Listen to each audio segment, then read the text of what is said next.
From Roman frontiers to Germanic lands, the early legacy. Imagine standing on the edge of a dense, endless forest, where you can hear the distant clash of rivers, the whispers of wind through ancient oaks, and the occasional echo of hooves on hard-packed earth.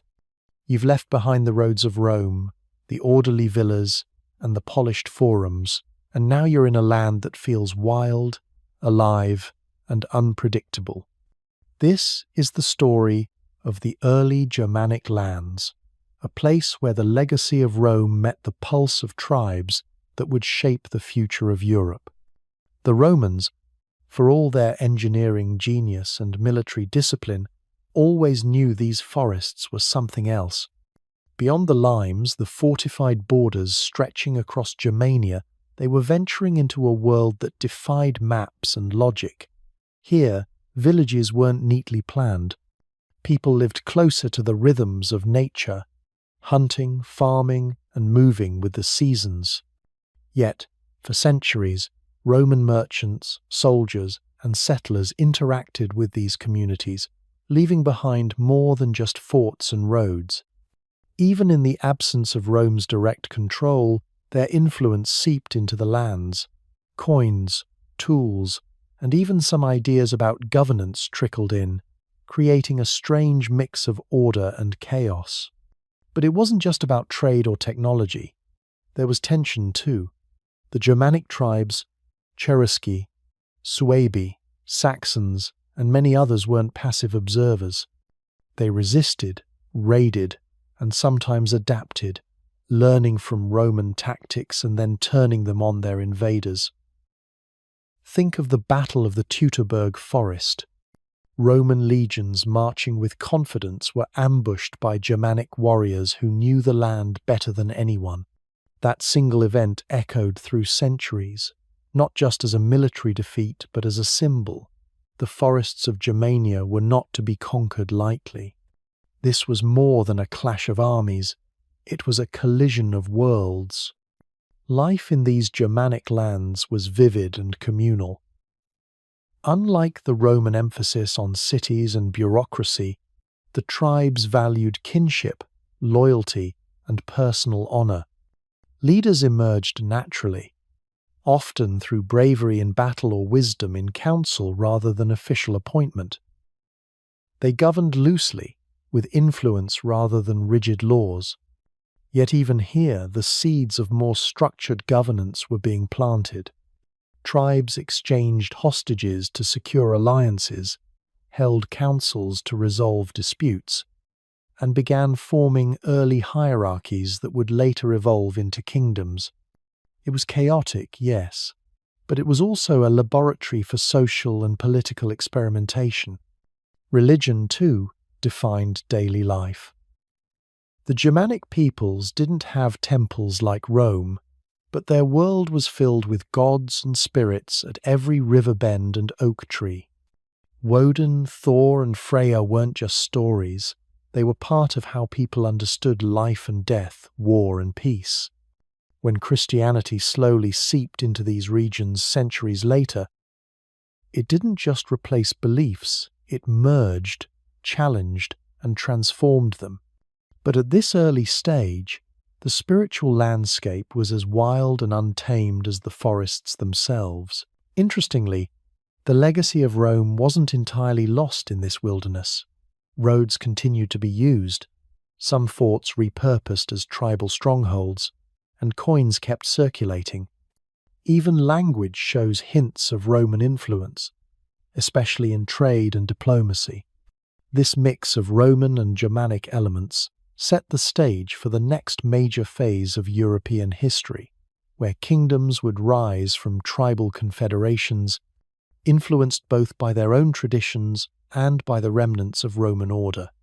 You can even trace threads from this period forward to what we'll see with the Merovingians and later the Carolingians, but that's a whole other story, and I'll get to it later.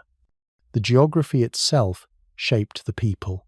Rivers like the Rhine and the Danube were more than transportation routes, they were lifelines, borders, and sometimes battlegrounds. Forests weren't just resources. They were hiding places, sacred groves, and sources of fear and mystery. Surviving here required knowledge, resilience, and adaptability, traits that became defining characteristics of Germanic societies. These were skills Rome sometimes admired and often underestimated. And perhaps this resilience explains why, even after the fall of the Western Roman Empire, the Germanic peoples were ready to step into the vacuum and create kingdoms of their own. By the end of this early legacy period, the Germanic lands were anything but empty or backward. They were alive with culture, politics, and innovation, just in a form that looked very different from Rome. The echoes of Roman roads mixed with the cries of warriors in the forest, and the seeds of future empires were quietly taking root. What's fascinating is how this early legacy connects to everything that comes later.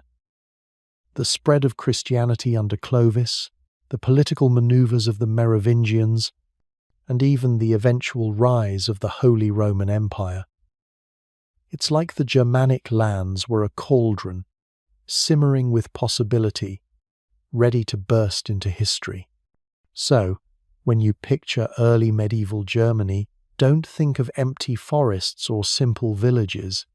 Think of a complex, vibrant, and often volatile world, shaped by the tension between Roman order and tribal freedom, between rivers and forests, gods and warriors.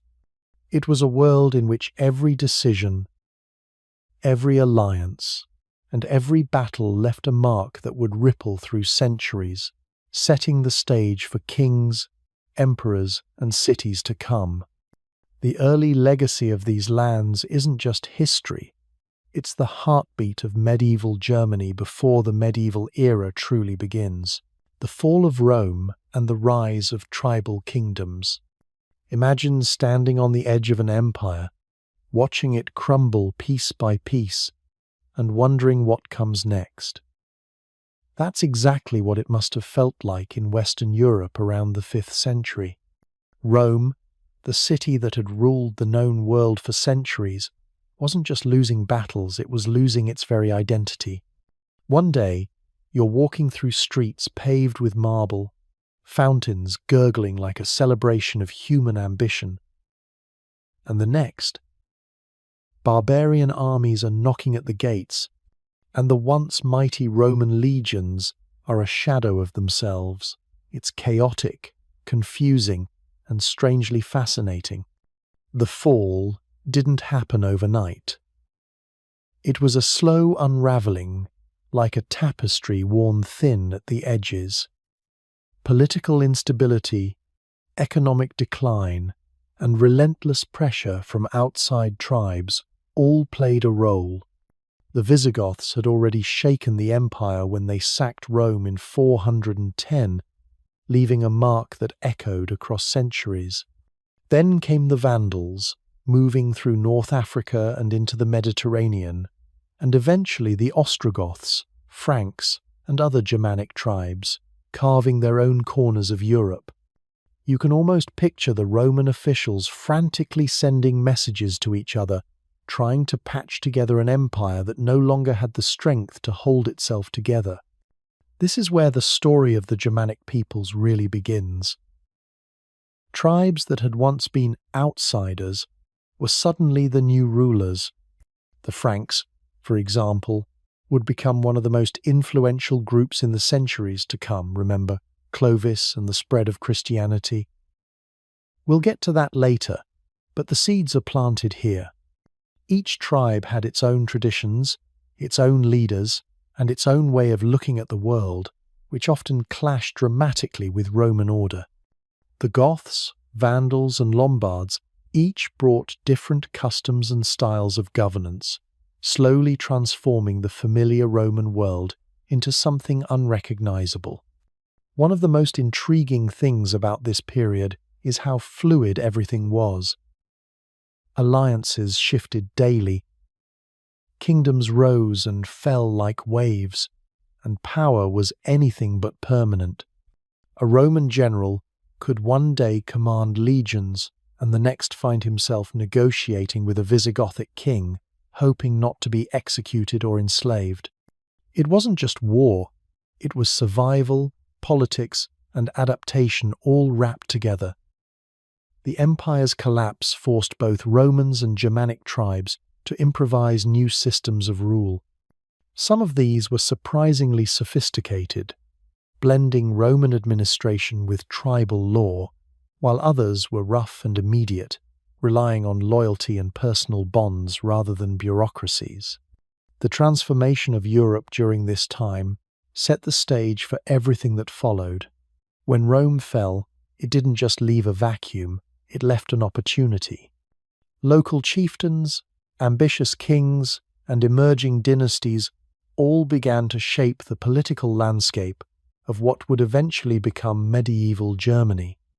East Francia, for instance, didn't appear out of nowhere. It evolved from this very period of fragmented authority and tribal consolidation. And the way these early kingdoms handled law, military service, and alliances influenced the development of feudal bonds centuries later. Interestingly, religion also played a crucial role in stabilizing these new kingdoms. Many Germanic rulers converted to Christianity, using the church as both a spiritual guide and a political ally. This wasn't always heartfelt devotion, sometimes it was strategic, but it worked to connect the former Roman provinces with their new rulers. And it's fascinating to see how these early conversions would later echo in figures like Charlemagne and the Carolingian Empire, shaping the religious and political identity of Europe. Daily life during this chaotic period was a mix of old Roman customs and new tribal practices. In cities that survived, Roman roads, baths, and villas still stood, but Germanic leaders often repurposed them as forts or administrative centers. In the countryside, local farmers and villagers had to navigate shifting allegiances as different chieftains claimed authority over their land.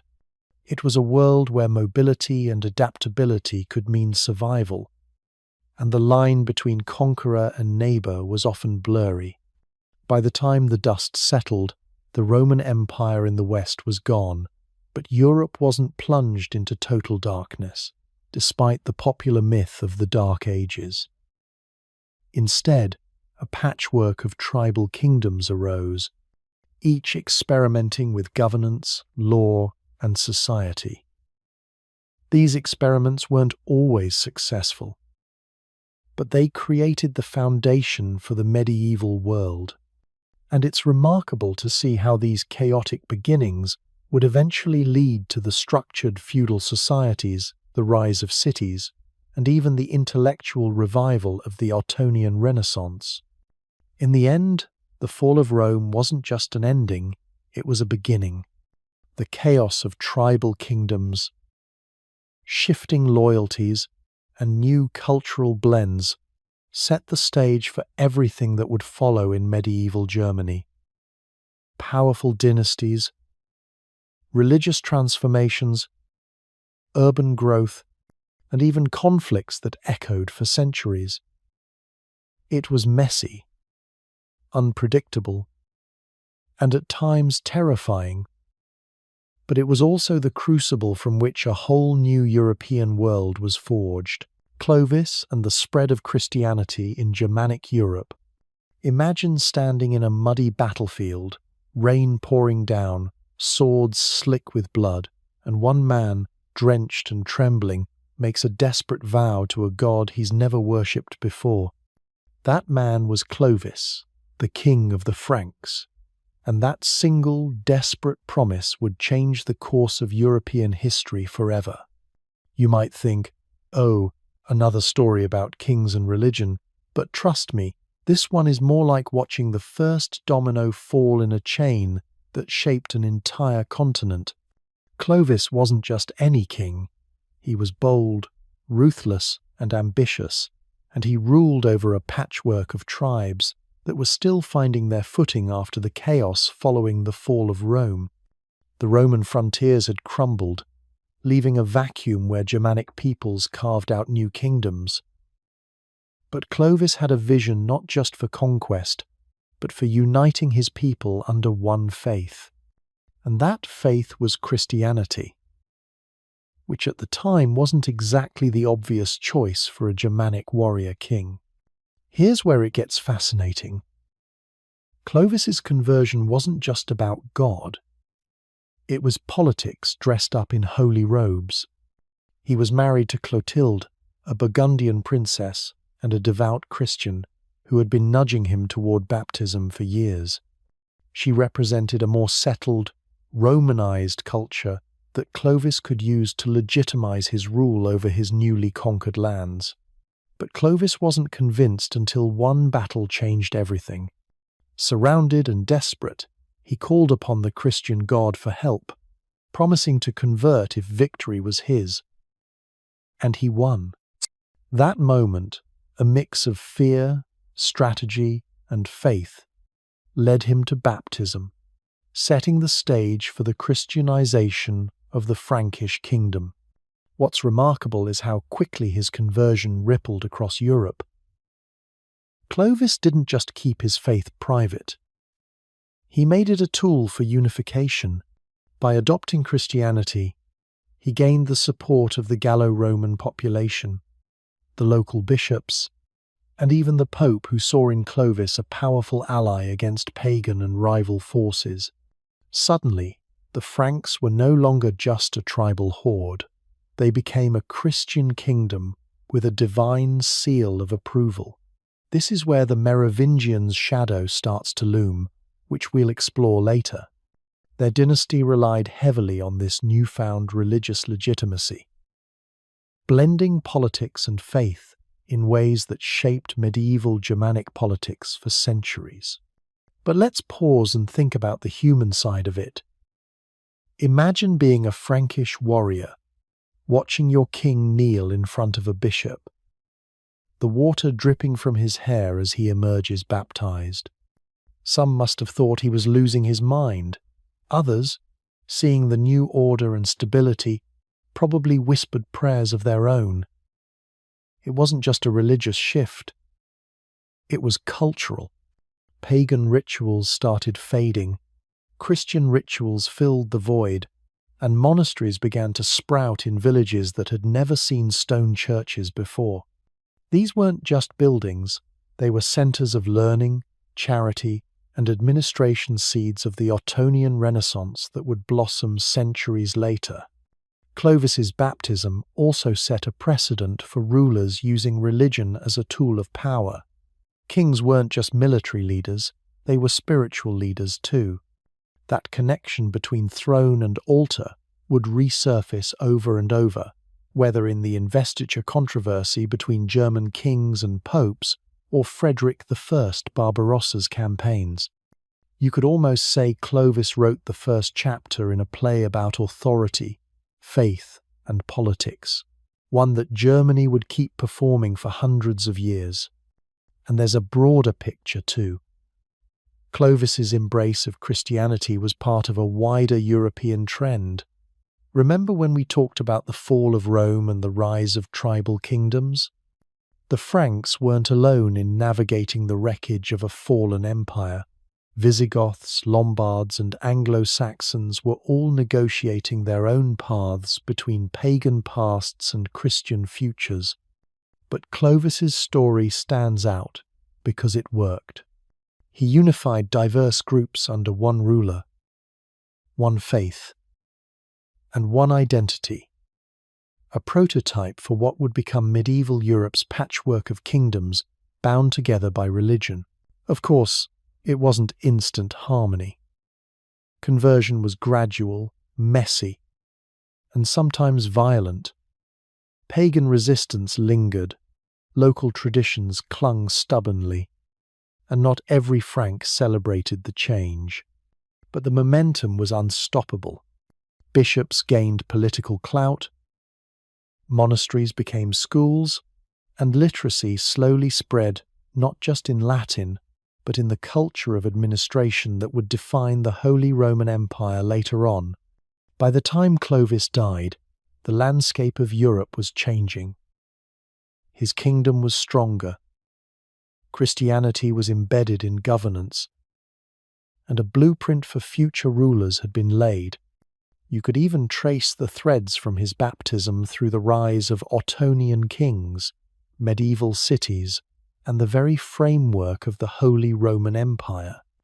And that's what makes his story so captivating, a single decision in a muddy battlefield rippling through centuries, linking faith, power, and identity in ways few could have imagined. Clovis's life reminds us that history isn't just a series of dates and battles. It's messy, human, and profoundly interconnected. His conversion was about survival, love, politics, and belief all at once. And in that moment, Christianity became a defining force in Germanic Europe, shaping a world that would eventually produce towering cathedrals, medieval universities, and kingdoms that echoed with the weight of faith and ambition alike. The Merovingians' shadow, early Germanic politics. Have you ever wondered what it would be like to live in a world where kings were almost mythical, yet fragile at the same time? Where a single ruler could feel all-powerful one moment and utterly powerless the next. That's exactly what life under the Merovingians in early Germanic Europe was like. Imagine stepping into a world where politics wasn't just about borders or armies, it was a tangled web of family loyalty, personal ambition, and ancient tribal traditions. One wrong move, and you didn't just lose your title, you could lose your life. The Merovingians were descendants of Clovis, the first king to unite large parts of the Frankish tribes under a single crown. You've probably heard of Clovis in passing. He's famous for converting to Christianity, which changed everything about Germanic Europe. But after him, things got too messy. The Merovingian dynasty might look impressive on paper, but behind the scenes, it was a constant chess game of power struggles and intrigue. Kingship wasn't just about being strong, it was about surviving your relatives, who were often just as hungry for the throne as any foreign enemy. Power in this era wasn't neatly handed down. Unlike later dynasties that tried to create stable succession, the Merovingians often divided their lands among sons. Sounds fair, right? Except that fair meant splintering the kingdom into smaller, weaker pieces, leaving room for ambitious dukes and counts to rise. Every inheritance could spark a civil war. Families fought each other as much as outside invaders did. And yes, remember that earlier period we talked about, the fall of Rome and the rise of tribal kingdoms? That instability set the stage for exactly this kind of dynastic chaos. The Merovingians inherited a patchwork of territories that were already struggling to define themselves. And let's talk about the kings themselves. By the later Merovingian period, many rulers were called do-nothing kings. It wasn't entirely a slight. They often had the title but little real authority. Instead, the true power rested with the mayors of the palace, who were originally household managers but eventually became the real rulers. You see, the Merovingian shadow loomed large, but it was just that, a shadow. The dynasty's name carried weight, but day-to-day politics were handled by others behind the throne. This subtle shift in power might seem boring at first glance, but it's actually the start of something huge. It laid the groundwork for the rise of the Carolingians, which we'll get to later. Think of it as the calm before a storm that would reshape Europe. Religion was another layer of influence in Merovingian politics. Kings like Clovis had aligned themselves with the church, and his successors kept that connection alive, sometimes to their advantage, sometimes as a source of tension. Bishops and abbots weren't just spiritual guides, they were political players. They owned lands, led armies, and could sway nobles or commoners to their side. Imagine a bishop quietly deciding which noble family got your village's allegiance. That kind of soft power was everywhere. Later, when we discuss the Ottonian kings and the birth of the Holy Roman Empire, you'll see how these early religious political alliances evolved into something even more formalized. The Merovingians also left a cultural imprint that's easy to overlook. Artifacts, burial customs, and oral traditions all show a society wrestling with identity. They were Germanic at heart, but influenced by Roman legacies that lingered in Gaul. Remember when we talked about the Roman frontiers? Those remnants of roads, forts, and cities didn't just disappear overnight. They shaped how these early kings moved troops, collected taxes, and projected authority. Even their legal codes, the Salic law, for example, blended tribal customs with Roman practices. Politics wasn't just about kings, it was about preserving and negotiating culture in a rapidly changing world. By the end of the Merovingian era, the stage was set for dramatic change. Ambitious mayors, restless nobles, and a fragmented kingdom all pointed toward a new kind of rulership. Enter the Carolingians, who wouldn't just inherit the throne but redefine what kingship meant in Europe. But the Merovingians' shadow remained. It was a reminder that legitimacy, family ties, and the delicate balance between power and influence were never to be underestimated. Even long after the last Merovingian king was sidelined, historians would look back and see the dynasty as a cautionary tale of inherited power, brilliant in name, precarious in practice. So, when you think about early Germanic politics, don't picture orderly courts or tidy hierarchies. Picture intrigue, tension, and uncertainty at every turn. Kings who were powerful on paper, but weak in reality. Families at war with each other. Religious leaders who could make or break a ruler. That was the world the Merovingians ruled, or at least tried to.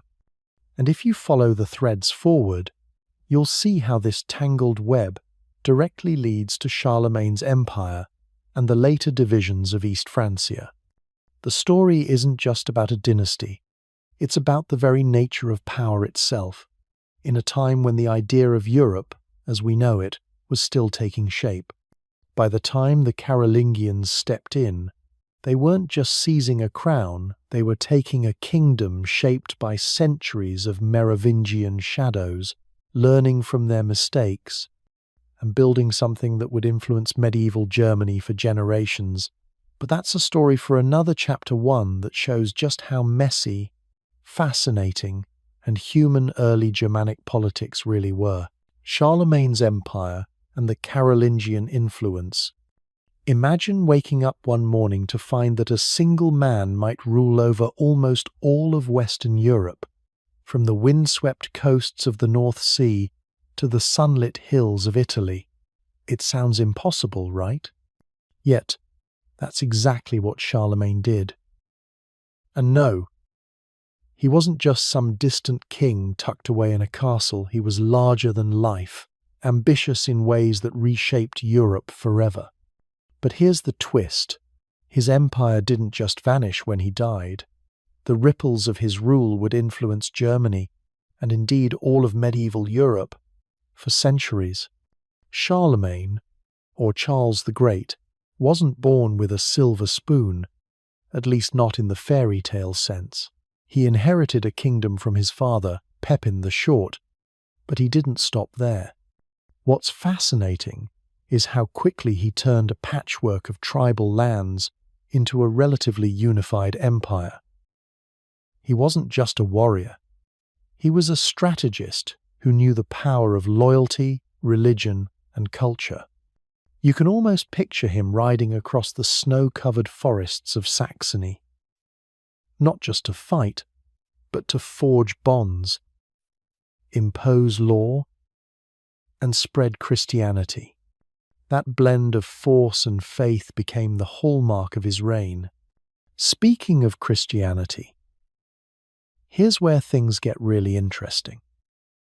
Charlemagne wasn't just a ruler of armies, he was a ruler with a mission. He saw the church as a partner, almost like a teammate in the game of empire building. Monks weren't only praying, they were recording history, teaching literacy, and helping govern the lands. The Carolingian Renaissance, as historians later called it, wasn't just a fancy term, it was a revival of learning, writing, and culture at a scale Europe hadn't seen in generations. And yes, this Renaissance planted seeds that would eventually grow in Germany's universities centuries later. Funny how ideas can travel, right? Now, let's not ignore the political genius of Charlemagne. He divided his empire into regions called counties, each overseen by a loyal noble. But he didn't just trust them blindly. He sent his inspectors, the Missi Dominici, travelling through the countryside to make sure justice was served and taxes collected. Imagine that an emperor worrying about whether local lords were cheating peasants. It wasn't just administration. It was a statement. The emperor's authority reached every corner of the land. This kind of structured governance would echo through Germany later, especially during the time of the Holy Roman Emperors, who borrowed heavily from Charlemagne's ideas on rule and central oversight. Of course, no empire survives on good intentions alone. Charlemagne had enemies, both within and outside his borders. The Saxon wars were brutal, lasting decades, with villages destroyed and forced conversions common. Yet, these campaigns weren't just military, they were symbolic. Charlemagne was building a vision of a Christian Europe, one where religious and political authority were intertwined. It's hard to imagine now, but for him, faith and power weren't separate, they were inseparable tools of statecraft. And this blending of sword and cross would become a recurring theme in German history, right up to the Investiture controversy centuries later. Charlemagne's coronation as emperor in 800 by Pope Leo III added another layer of intrigue. Picture the scene. Rome. The Pope placing a crown on the king's head, announcing to the world that Charlemagne was now the protector of Christendom. It wasn't just a title, it was a political bombshell. The Pope had just sent a subtle message. The Pope could crown kings, and kings could claim divine authority. This ceremony laid the foundation for the Holy Roman Empire, which we'll dive into when we talk about Otto I and the Ottonian dynasty. Funny how one moment in a Roman church can ripple through centuries of German politics, isn't it? And then there's culture. Charlemagne encouraged the copying of classical manuscripts, the use of a standardized script called Carolingian minuscule, and the education of clergy and noble children alike. He wanted Europe to be literate, organized, and governed by knowledge as much as by force. This focus on learning would echo in the later university foundations in Germany, where education became a key tool for shaping society. You can almost trace a direct line from those monastic schools in Aachen to the halls of Heidelberg centuries later. Finally, the empire Charlemagne built didn't last intact. When he died, his grandson's Treaty of Verdun in 843 split the lands into 3 parts, giving birth to East Francia, the seed of medieval Germany. But the influence of Charlemagne didn't vanish with borders. It lived on in governance, culture, and the intertwining of church and state. His vision of a united Christian Europe inspired kings and emperors for generations, even as local lords and princes would later push for autonomy. Remember, We'll see these tensions flare up again during the Salian dynasty and the rise of German princes. Charlemagne was just the spark that set the fire. So, when you think about medieval Germany, it's impossible to ignore Charlemagne. He was a conqueror, a scholar, a devout Christian, and above all, a unifier in a fragmented world. His empire might have fractured, but the ideas, systems, and cultural shifts he championed created a legacy that shaped the contours of Europe, and especially Germany for centuries. From the rise of East Francia to the later Holy Roman Empire, his influence is everywhere, even in ways that might surprise you. And that, my friend, is why Charlemagne isn't just a name in a textbook. He's a giant whose shadow stretches across all of medieval Germany. The division of the empire, East Francia, emerges. Picture this. A massive empire stretching from the Atlantic coast to the edges of the Alps. A network of roads, cities, and castles that seems almost unstoppable. Now imagine it slowly cracking, not from outside invasions, but from the very people sworn to protect it.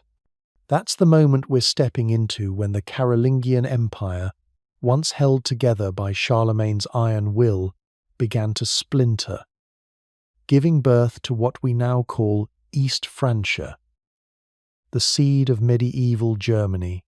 Charlemagne's death in 814 left a void bigger than the one anyone expected.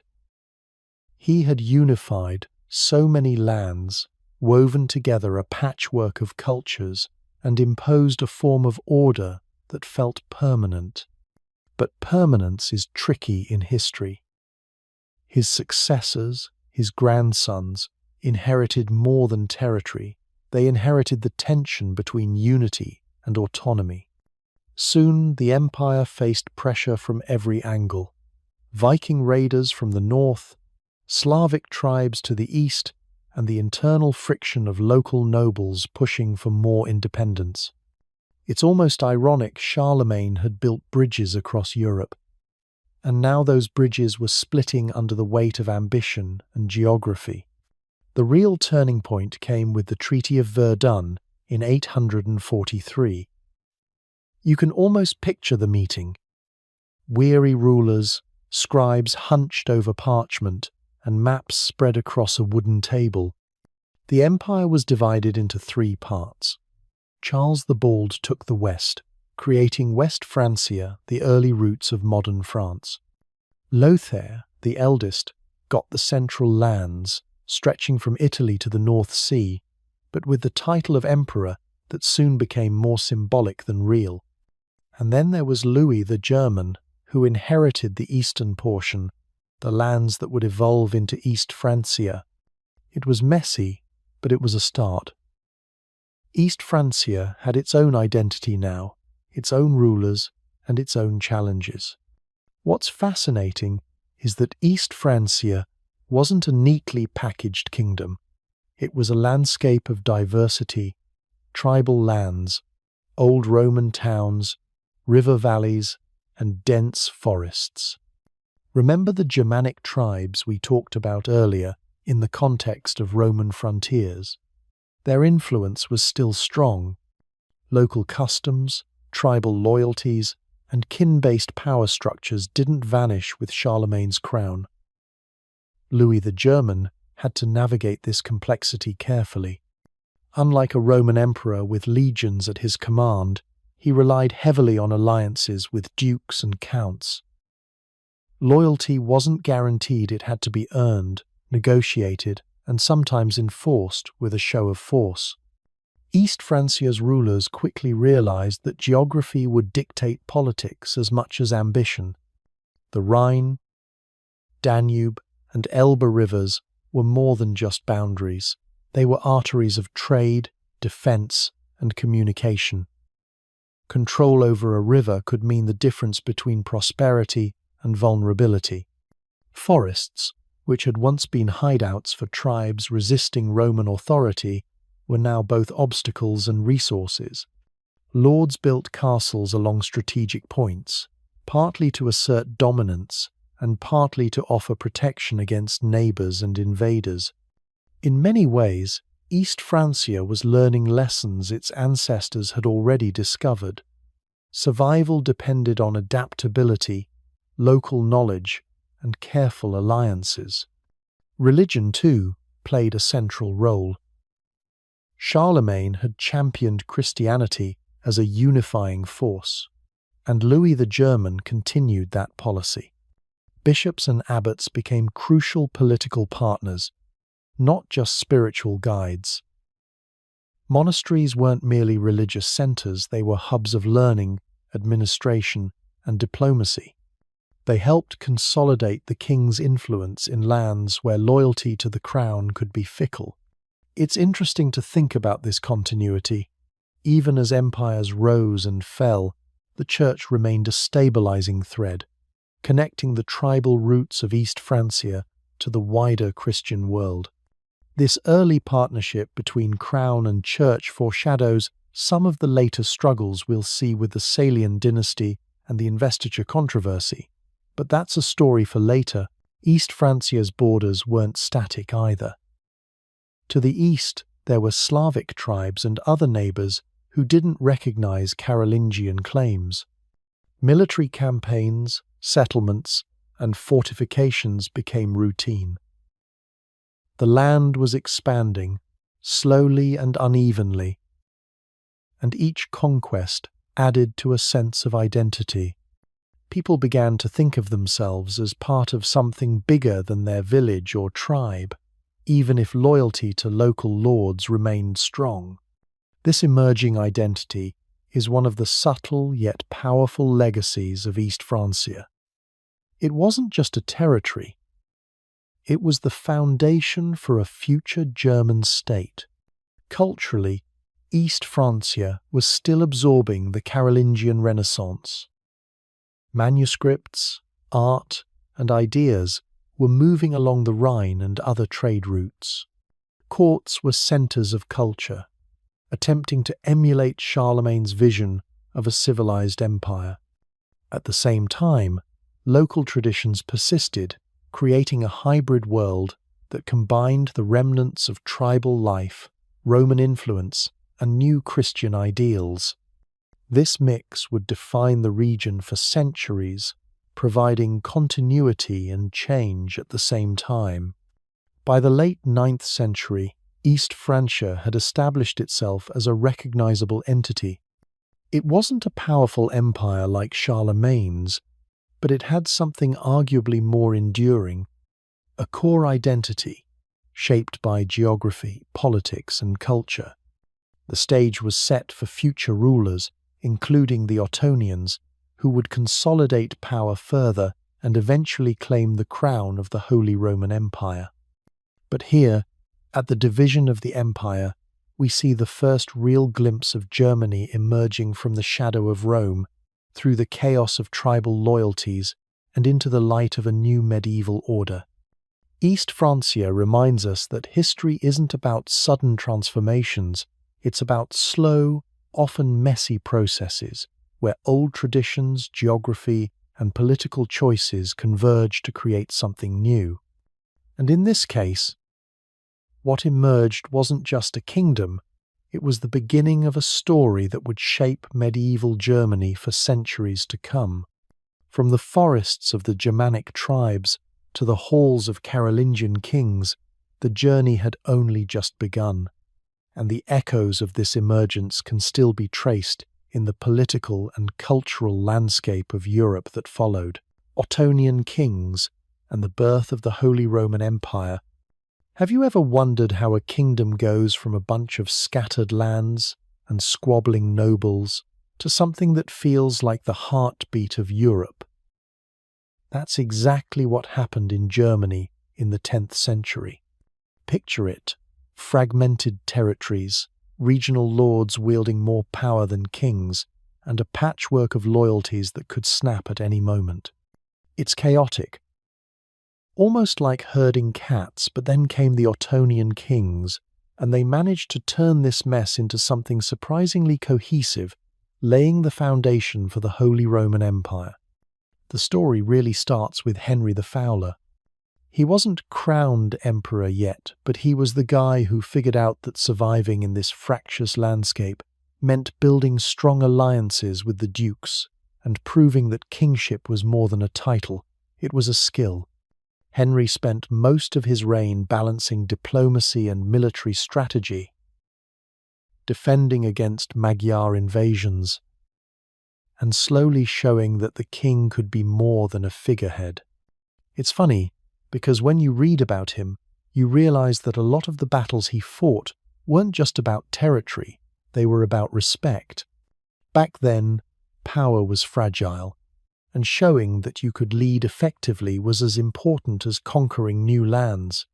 Henry's son, Otto, would take these lessons and turn them into something extraordinary. Otto had a vision, even if the medieval world around him was messy and unpredictable. He strengthened royal authority over the dukes, reorganized the church to be an ally rather than a rival, and used the military to protect and expand his influence. And then came 962 a year that changed everything.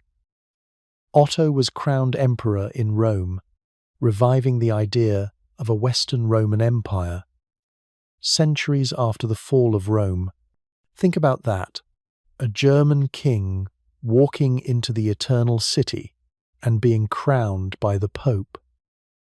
It wasn't just ceremonial, it was a declaration that Germany, through the Ottonian kings, was now the centre of a European order that married secular and religious authority in a way that hadn't been seen since Charlemagne. And yes, that's a whole story in itself. Charlemagne's empire had collapsed into separate kingdoms, but Otto's coronation was like picking up the pieces and reassembling them with a new plan. What makes the Ottonian period so fascinating isn't just the kings themselves, it's how they interacted with the church. Otto understood that religion could be a tool of unification. Bishops and abbots became more than spiritual guides. They were administrators, advisors, and even military leaders. The Ottonian kings' close relationship with the church gave them legitimacy, but it also created a model of governance that would echo in later centuries, especially during the Investiture controversy, when kings and popes clashed over who got to appoint bishops. You can see the roots of that tension right here with Otto. A delicate dance of cooperation and control. Life for ordinary people under the Ottonians was different than under earlier tribal rulers. Where once villages were beholden to local chieftains, now there was a central authority, at least in theory, that could offer protection and stability. Castles were built, roads maintained, and markets encouraged. It was still feudal peasants and local lords played by strict hierarchies, but the sense that there was an overarching king with both secular and spiritual backing gave a new kind of order to daily life. And don't forget that this period also laid the groundwork for later urban development, which we'll see more of when we get to medieval cities and the rise of trade. The Ottonian kings weren't just focused on Germany either.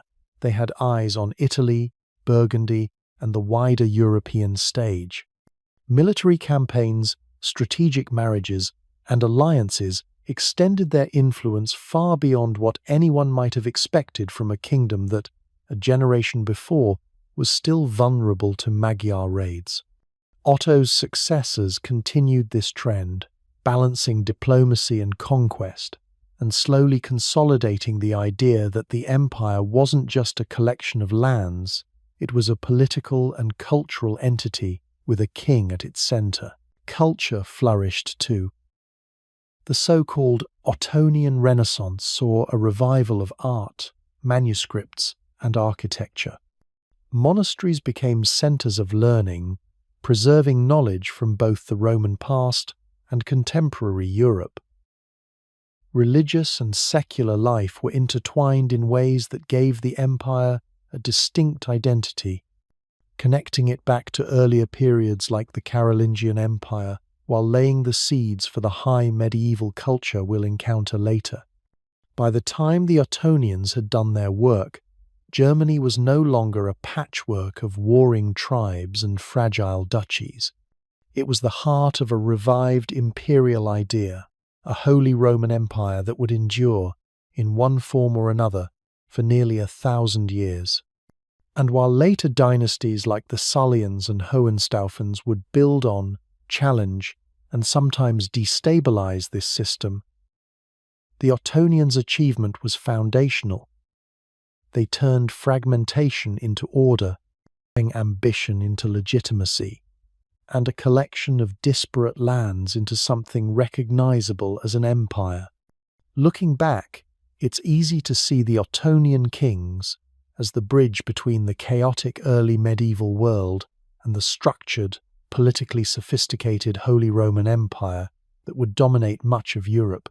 From the fall of Rome to the rise of tribal kingdoms, through the Merovingians, Carolingians, and the emergence of East Francia, the Ottonians were the architects of a new order, blending power, faith, and culture in ways that shaped Germany and Europe for centuries to come. Otto's coronation and imperial authority consolidated.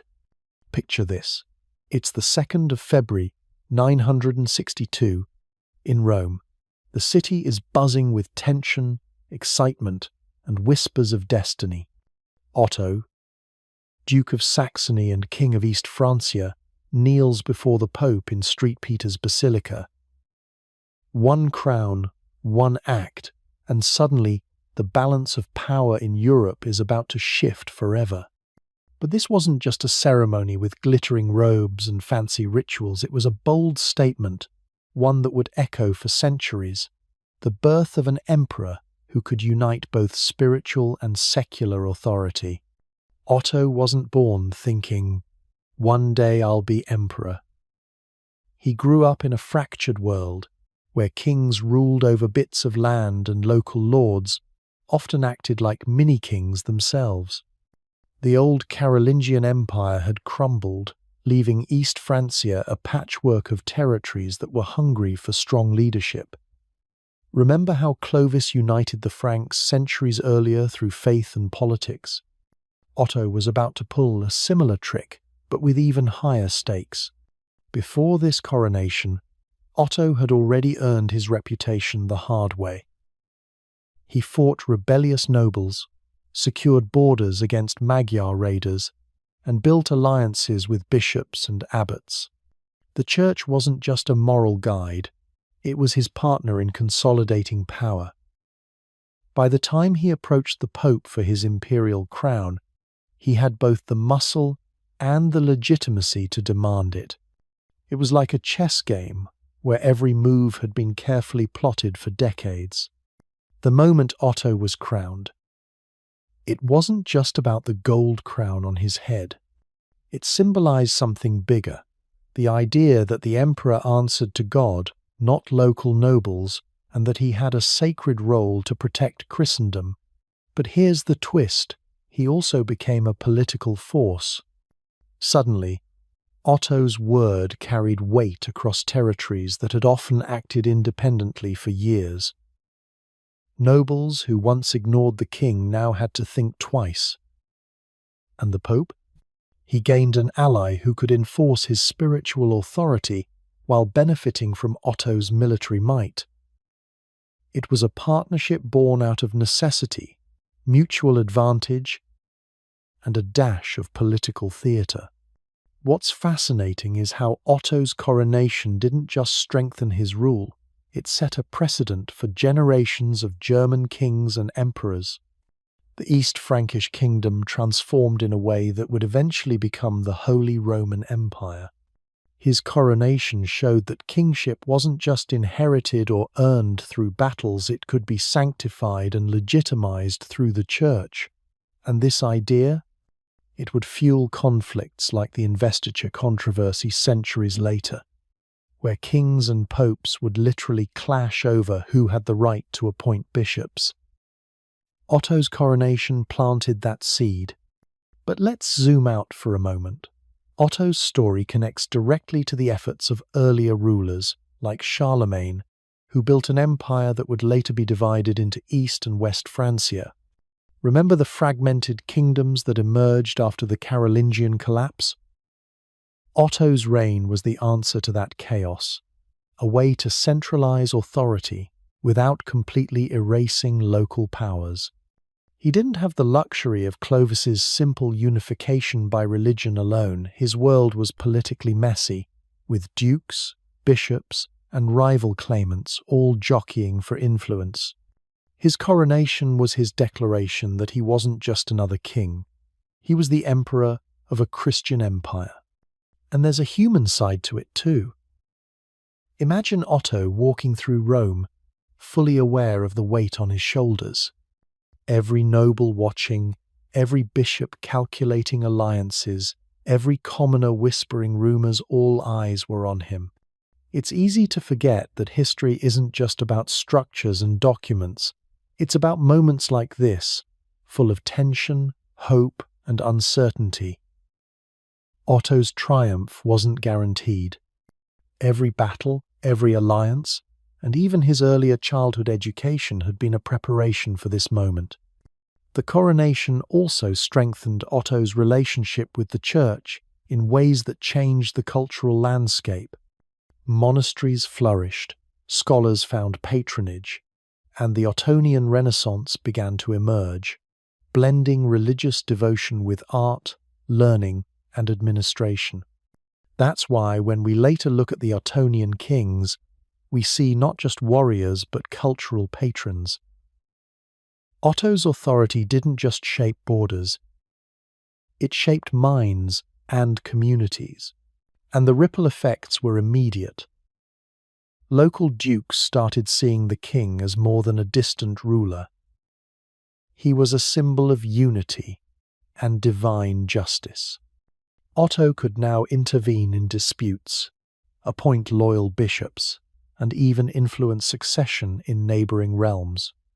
He had consolidated authority in a way that his predecessors, including the fractured Carolingian kings, could only dream of.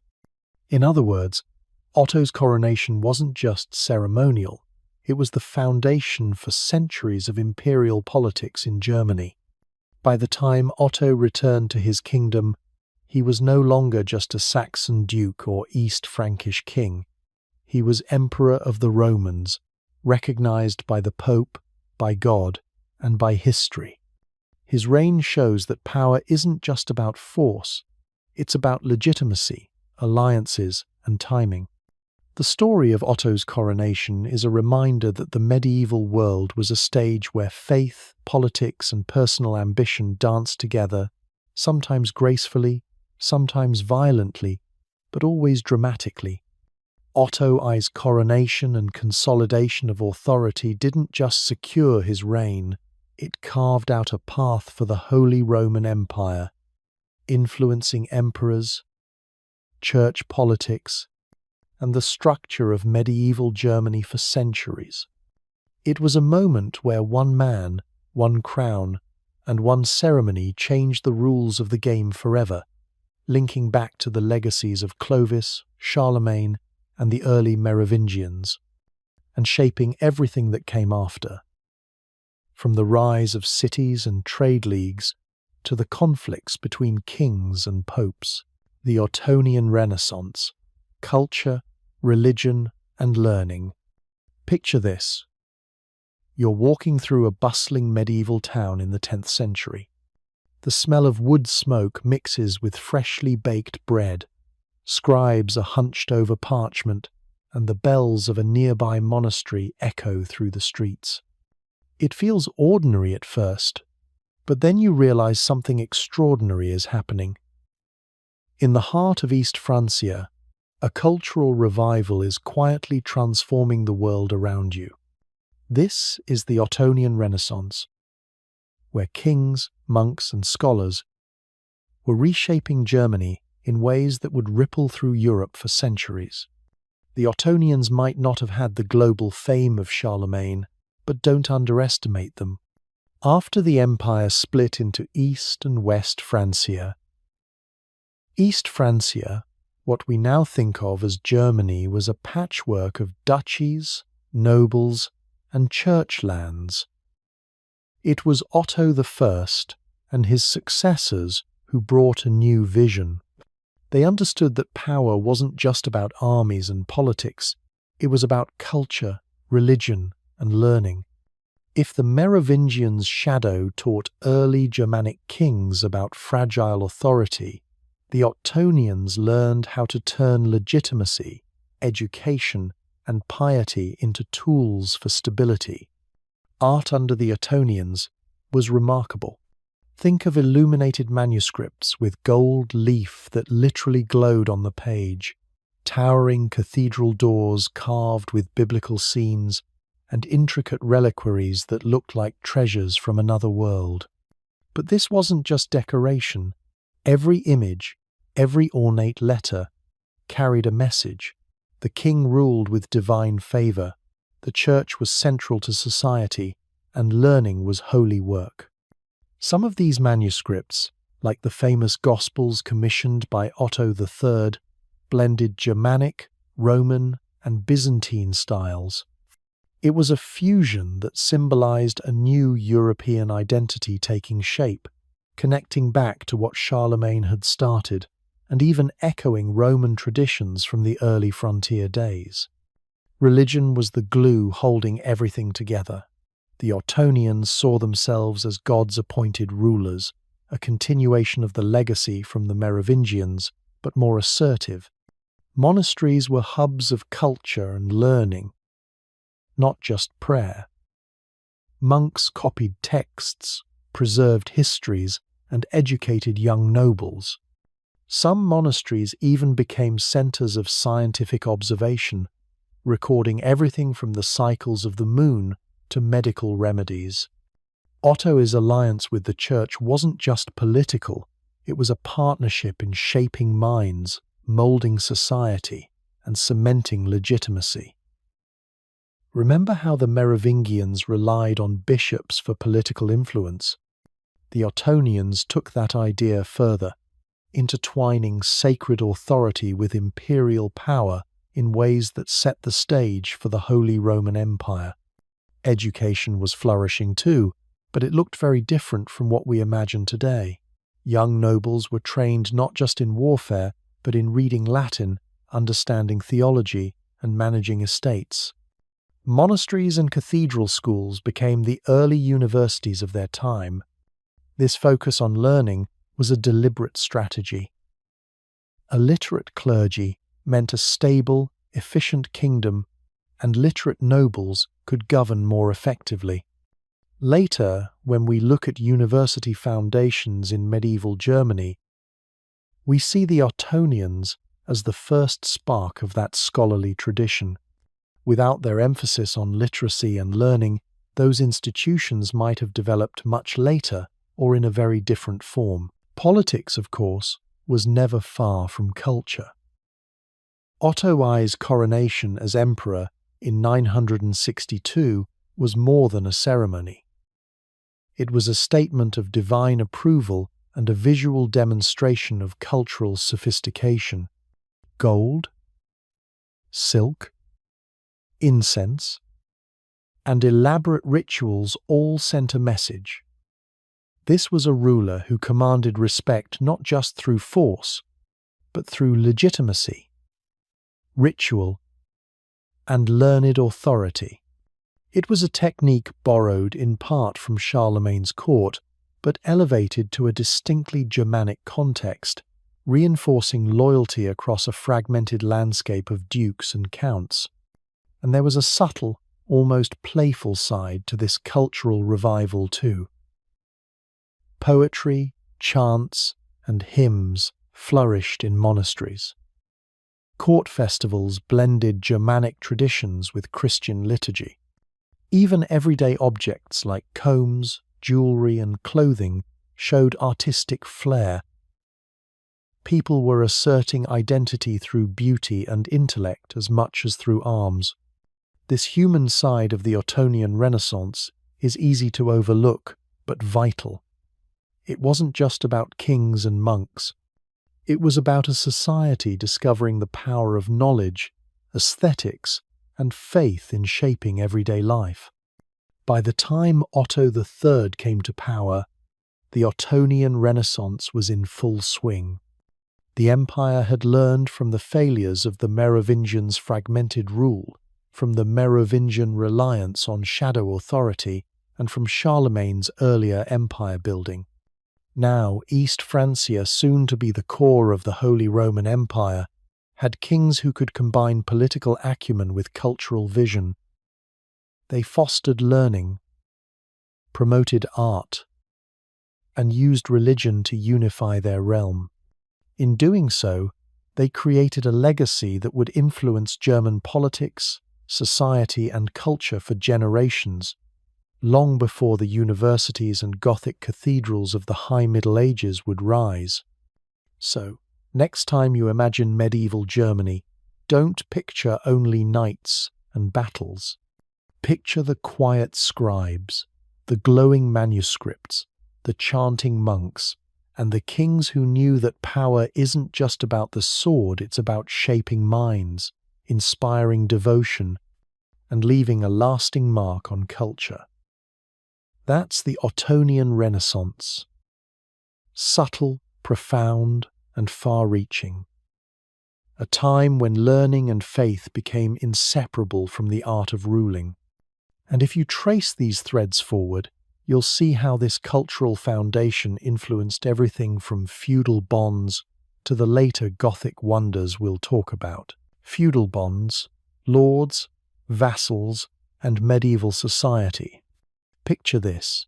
You're a peasant trudging through muddy fields, looking up at a towering castle on the hill and wondering, who really calls the shots here? That castle belongs to a lord, of course. But in medieval Germany, the story isn't that simple.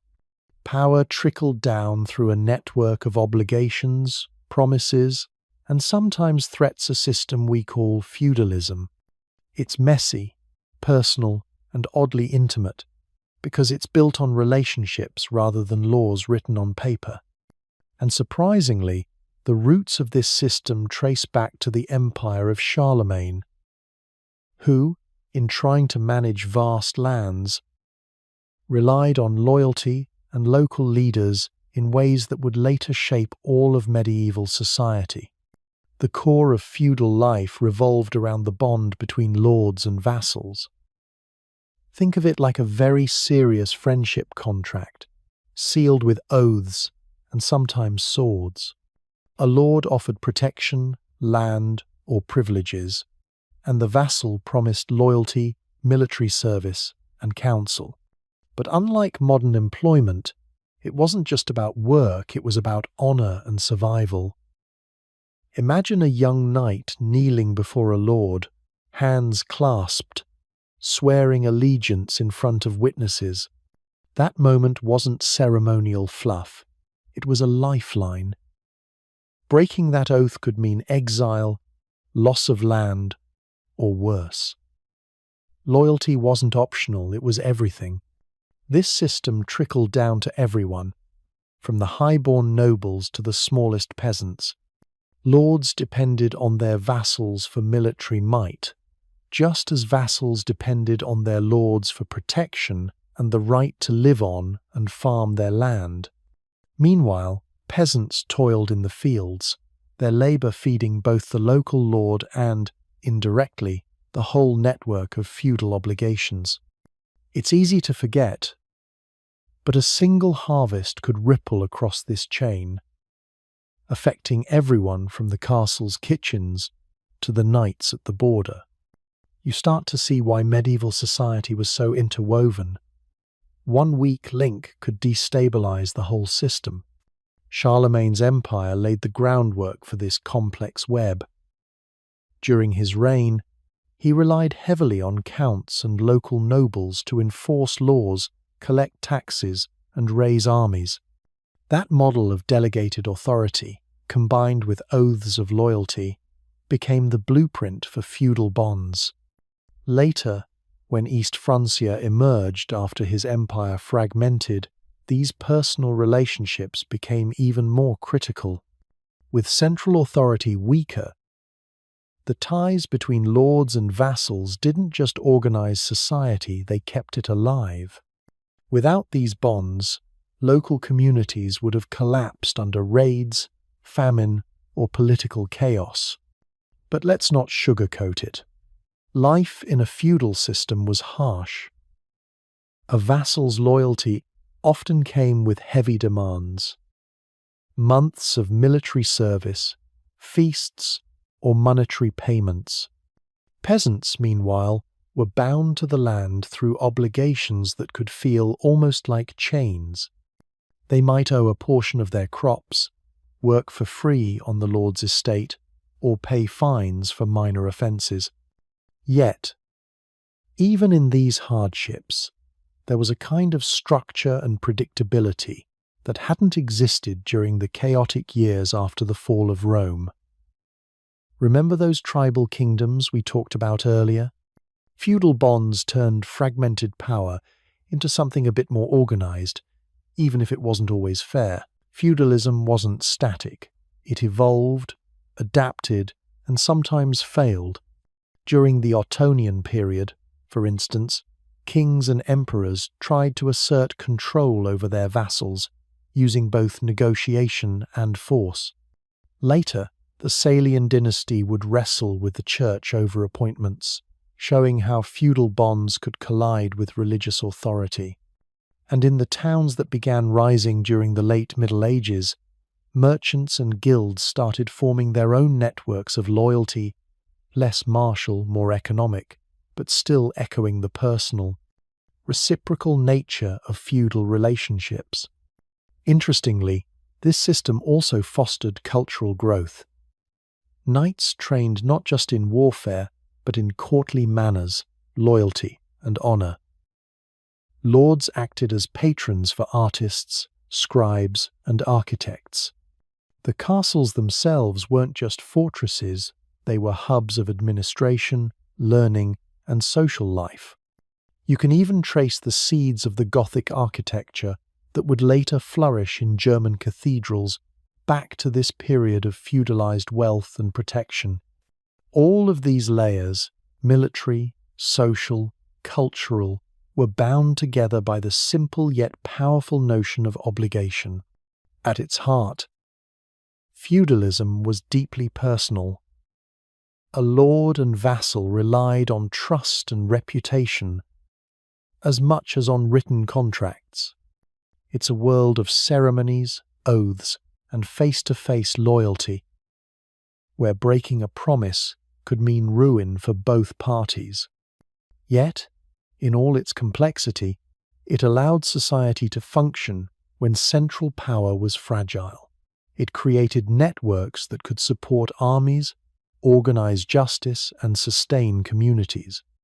And while later developments like the rise of cities, guilds, and trade would challenge this order, the core idea of mutual obligation persisted, influencing medieval politics, law, and even education.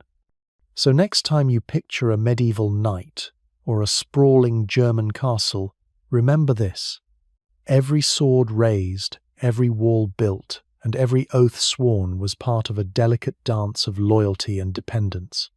Feudal bonds weren't just about power, they were about survival, honor, and community. They shaped the very fabric of medieval Germany, carrying echoes from Charlemagne's empire through the rise of East Francia and laying the groundwork for conflicts, cultural growth, and political structures that we'll see again in the Salian dynasty, the rise of electors, and even the Golden Bull. Feudalism was messy, personal, and human, and it made medieval Germany tick. The Salian dynasty and Imperial church struggles. Imagine sitting in a grand hall, torches flickering, and a king pacing in frustration. This is a Salian ruler in medieval Germany, struggling to rule nobles, defend borders, and manage the church, whose influence rivaled his crown. The Salian dynasty, rising in the early 11th century, defined the struggle between imperial and ecclesiastical power in ways that shaped Germany for generations. It began with Conrad II, crowned in 1024. He inherited East Francia's patchwork of lords loyal to local lands, not the crown. Conrad knew he needed allies beyond battle, so he leaned on the church. Bishops and abbots controlled land, taxes, and spiritual authority. Aligning with them strengthened kings, but came at a price. Bishops demanded privileges and influence. Conrad and his successors, Henry III and Henry IV, expanded imperial authority by appointing loyal bishops, fuel for the famous Investiture controversy. Picture it like chess. But the pieces were bishops with armies and followers. If one sided with the Pope, the king risked rebellion.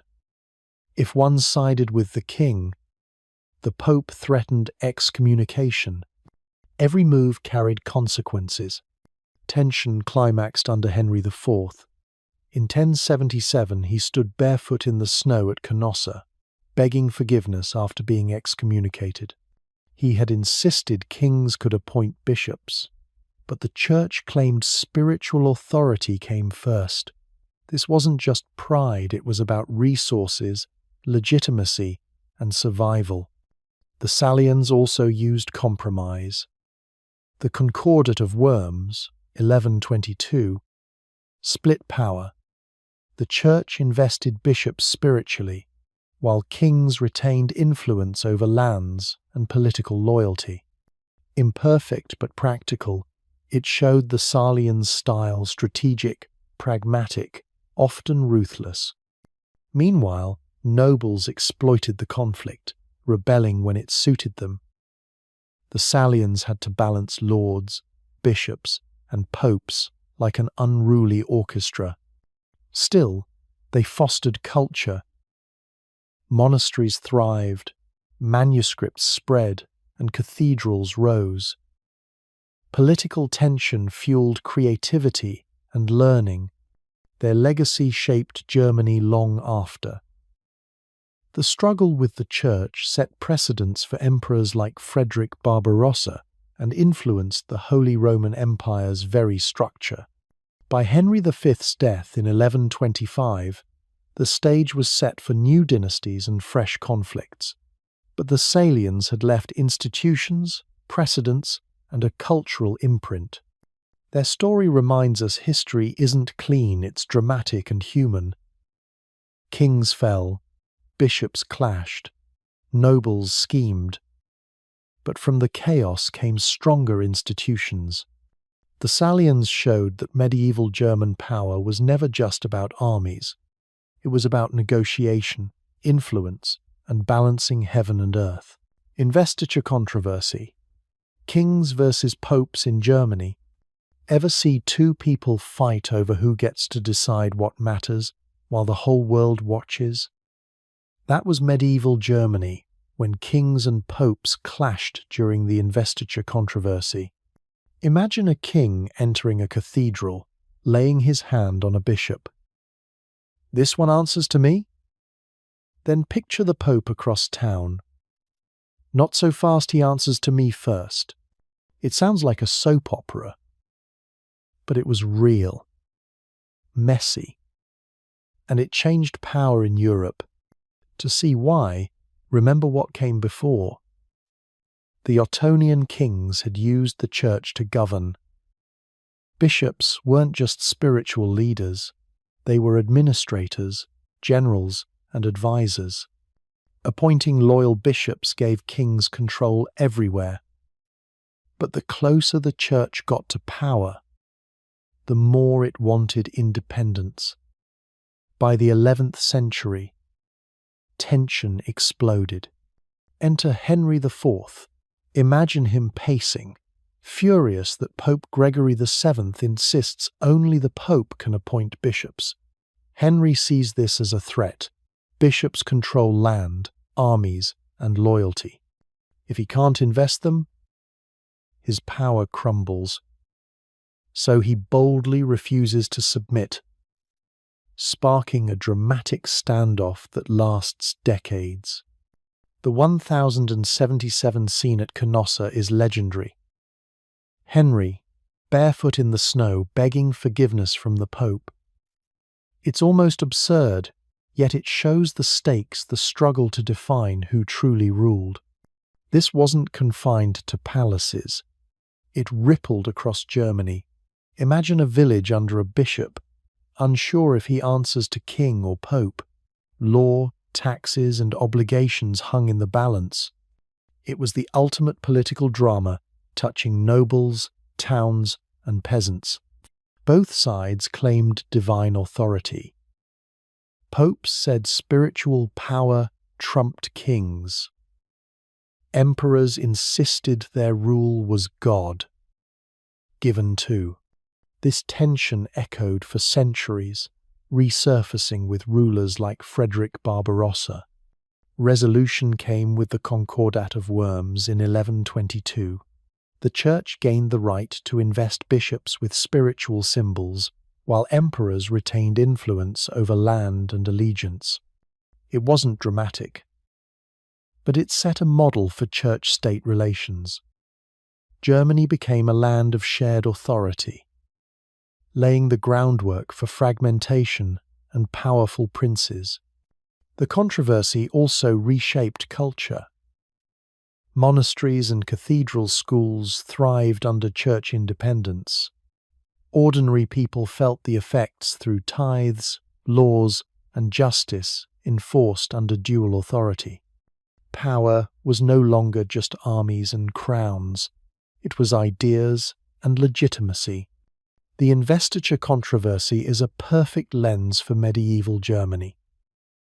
It shows tension between central and local power, religion and politics, and the messy evolution of institutions that defined the empire. By its end, kings kept some power, popes claimed supremacy, and bishops gained independence. It wasn't perfect, but it created a balance that let the empire endure, setting the stage for Barbarossa, the Golden Bull, and the struggles of German princes to come. Frederick I, Barbarossa, power, politics, and Italian campaigns. Ever hear the story of a king who waded through rivers in shining armor, declaring, "I am not just a ruler, I am the emperor of all Christendom"? That was Frederick I Barbarossa, one of the most ambitious rulers Germany ever produced. He didn't just want to govern, he wanted to unite and leave a mark that echoed across Europe. Frederick rose to power in 1152, inheriting the Hohenstaufen dynasty's claim over Germany. East Francia was a tangled web of dukes, bishops, and independent cities. Remember Otto I consolidating power centuries earlier? Frederick faced the same challenge on a bigger stage. The empire wasn't weak, but it wasn't unified. Local rulers guarded autonomy, and cities enjoyed new freedoms from trade. Frederick knew the imperial crown meant commanding loyalty across a patchwork of power centers. He first reasserted authority over German princes, showing the emperor's role had teeth. But his true stage was Italy. Rich, fragmented, and full of armed city-states, it offered prestige, economic might, and influence over the papacy. For Frederick, controlling Italy was Germany's grand strategy. Its roads and rivers, the lifelines of power. Italy proved stubborn. Cities like Milan and Venice were wealthy, defiant, and organized. Frederick combined force with alliances, intimidation, and ruthless punishment. The 1162 siege of Milan was brutal. The city razed, its people scattered, the empire's authority unmistakable. Yet each campaign meant new rebellions, betrayals, and uneasy truces. The papacy was both ally and rival. Like Otto I, Frederick needed papal recognition, but popes wanted independence. Their struggle revealed a truth. An emperor without Rome's blessing risked irrelevance. Frederick's wars were as much about politics and image as about battles. Charismatic and relentless, Frederick became legend. Tales of him riding the Alps, leading armies across rivers, or personally confronting cities blurred history and myth. His rule was performance as much as power. The emperor as a force of nature. Yet his reign wasn't only about war. Frederick envisioned a unified empire bound by law, able to project power into Italy and beyond. But his campaigns also exposed limits. Cities adapted, alliances shifted, and German nobles resented his focus south. Even so, he redefined the emperor as a European power, not just a German king. Frederick Barbarossa's story is one of ambition and compromise, warfare and diplomacy. His Italian campaigns reshaped politics in Germany and Italy, setting patterns of conflict between emperors, cities, and the church. He left a legacy of vision and dramatic leadership that shaped the empire for generations. In the end, Frederick's tale reminds us that history isn't just battles won or lost. It's ambition, strategy, and the struggle to hold power in a complicated world. From Clovis to Otto I to Barbarossa, German rulers strove to unify and dominate, leaving marks still visible in Europe today. Medieval cities rise, trade, guilds, and urban freedom. Imagine walking through a medieval German street. Cobblestones are uneven, merchants shout their wares, and the air smells of bread, tanneries, and livestock. At first it seems chaotic, but look closer, and you'll see freedom, ambition, and opportunity. This is the rise of the medieval city, where townspeople claimed independence from dukes, bishops, and kings, reshaping German life. Before cities thrived, life was rural. Peasants lived under feudal bonds, tied to lords. Villages were predictable, but limited. As trade routes expanded, helped by Ottonian stability, towns sprouted along rivers, crossroads, and Roman roads. Centuries-old frontiers became veins for wealth and ideas. Trade was the lifeblood. A shoemaker in Cologne might sell to Italians or Flemish merchants. Spices, salt, and metals flowed, along with ideas and technologies. Cities like Nuremberg and Lübeck experimented with contracts, banking, and laws.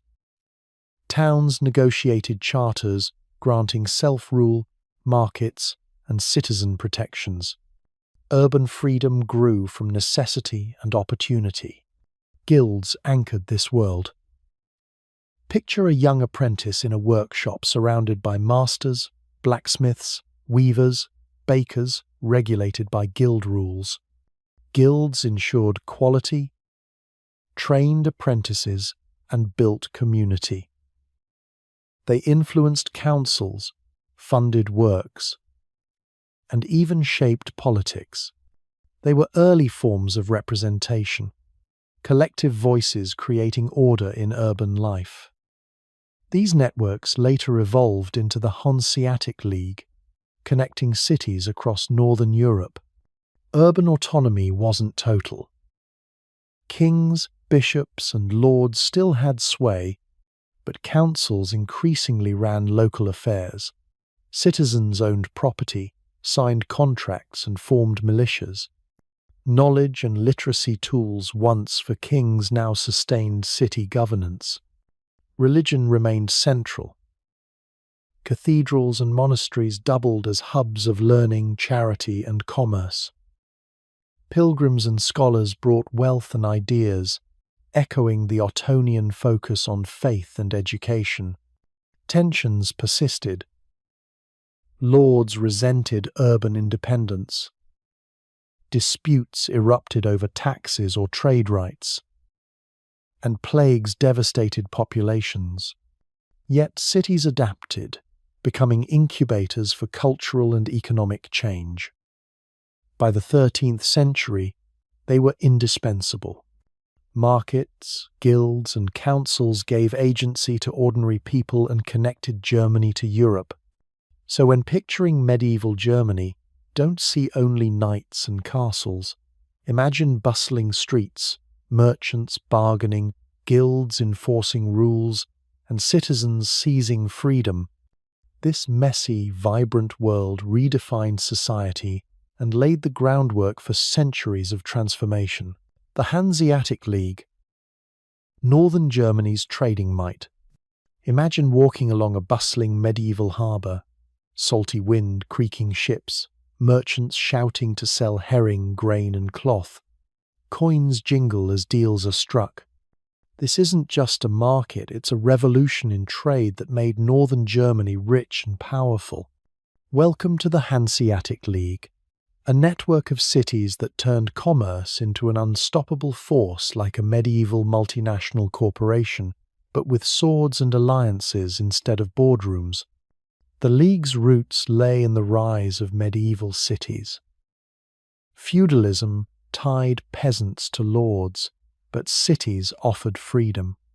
By the 12th and 13th centuries, towns like Lübeck, Hamburg, and Bremen flourished through trade. Merchants weren't just selling goods. They built networks, negotiated privileges, and sometimes dictated terms to kings. This independence marked a break from feudal bonds. What made the League unique was cooperation. Cities acted as a bloc, protecting each other's merchants, standardizing measures, and imposing collective rules. If pirates struck Lübeck, other members demanded repayment. If one town needed port access, the League negotiated. This teamwork turned northern Germany into a trading powerhouse reaching England, Scandinavia, and the Baltics. Its influence was political too. Cities levied taxes, enforced trade laws, and even waged wars to defend interests. Lübeck, the Queen of the League, rivaled kings in power. Operating across borders, the League fostered a northern German identity before Germany itself existed. Trade staples, grain, fish, timber, and salt were its backbone. Salt alone preserved food and supplied fleets, giving the League leverage over rulers dependent on access. This economic clout was as powerful as any army. The League wasn't flawless. Rivalries flared, and its wealth invited pirates and kings to challenge it. Yet its organization was unmatched. Foreign offices, fleets, and its own commercial law system to protect contracts and trade. Like Charlemagne's administrative order, it created trust across vast networks. Culture thrived too. Guilds regulated goods and trained apprentices. Town halls symbolized wealth, and schools emphasized literacy and law. These cities became incubators for change, planting seeds that challenged feudal hierarchies. By the 14th century, the League peaked, linking northern Germany to Scandinavia, the Low Countries, and Russia. Its legacy wasn't just wealth, but a model of cooperation, influence, and urban self-rule. Later, political structures, like the Golden Bull, echoed its spirit of shared authority. So next time you picture northern harbours, see more than trade. See alliances and collaboration across borders, The Hanseatic League wasn't just commerce, it was a force that reshaped northern Germany, proving that economic power could redefine politics and society. Frederick I, Barbarossa, power, politics, and Italian campaigns. Ever hear the story of a king who waded through rivers in shining armor, declaring, "I am not just a ruler, I am the emperor of all Christendom"? That was Frederick I Barbarossa, one of the most ambitious rulers Germany ever produced. He didn't just want to govern, he wanted to unite and leave a mark that echoed across Europe. Frederick rose to power in 1152, inheriting the Hohenstaufen dynasty's claim over Germany. East Francia was a tangled web of dukes, bishops, and independent cities. Remember Otto I consolidating power centuries earlier? Frederick faced the same challenge on a bigger stage. The empire wasn't weak, but it wasn't unified. Local rulers guarded autonomy, and cities enjoyed new freedoms from trade. Frederick knew the imperial crown meant commanding loyalty across a patchwork of power centers. He first reasserted authority over German princes, showing the emperor's role had teeth. But his true stage was Italy. Rich, fragmented, and full of armed city-states, it offered prestige, economic might, and influence over the papacy. For Frederick, controlling Italy was Germany's grand strategy. Its roads and rivers, the lifelines of power. Italy proved stubborn. Cities like Milan and Venice were wealthy, defiant, and organized. Frederick combined force with alliances, intimidation, and ruthless punishment. The 1162 siege of Milan was brutal. The city razed, its people scattered, the empire's authority unmistakable. Yet each campaign meant new rebellions, betrayals, and uneasy truces. The papacy was both ally and rival. Like Otto I, Frederick needed papal recognition, but popes wanted independence. Their struggle revealed a truth. An emperor without Rome's blessing risked irrelevance. Frederick's wars were as much about politics and image as about battles. Charismatic and relentless, Frederick became legend. Tales of him riding the Alps, leading armies across rivers, or personally confronting cities blurred history and myth. His rule was performance as much as power. The emperor as a force of nature. Yet his reign wasn't only about war. Frederick envisioned a unified empire bound by law, able to project power into Italy and beyond. But his campaigns also exposed limits. Cities adapted, alliances shifted, and German nobles resented his focus south. Even so, he redefined the emperor as a European power, not just a German king. Frederick Barbarossa's story is one of ambition and compromise, warfare and diplomacy. His Italian campaigns reshaped politics in Germany and Italy, setting patterns of conflict between emperors, cities, and the church. He left a legacy of vision and dramatic leadership that shaped the empire for generations. In the end, Frederick's tale reminds us that history isn't just battles won or lost. It's ambition, strategy, and the struggle to hold power in a complicated world. From Clovis to Otto I to Barbarossa, German rulers strove to unify and dominate, leaving marks still visible in Europe today. The Golden Bull, structuring the Holy Roman Empire. Imagine trying to run an empire where everyone wants their own way. That was medieval Germany. Dukes squabbling, bishops wielding power like mini-kings, and emperors juggling authority like circus performers. By the 14th century, it was clear something had to change.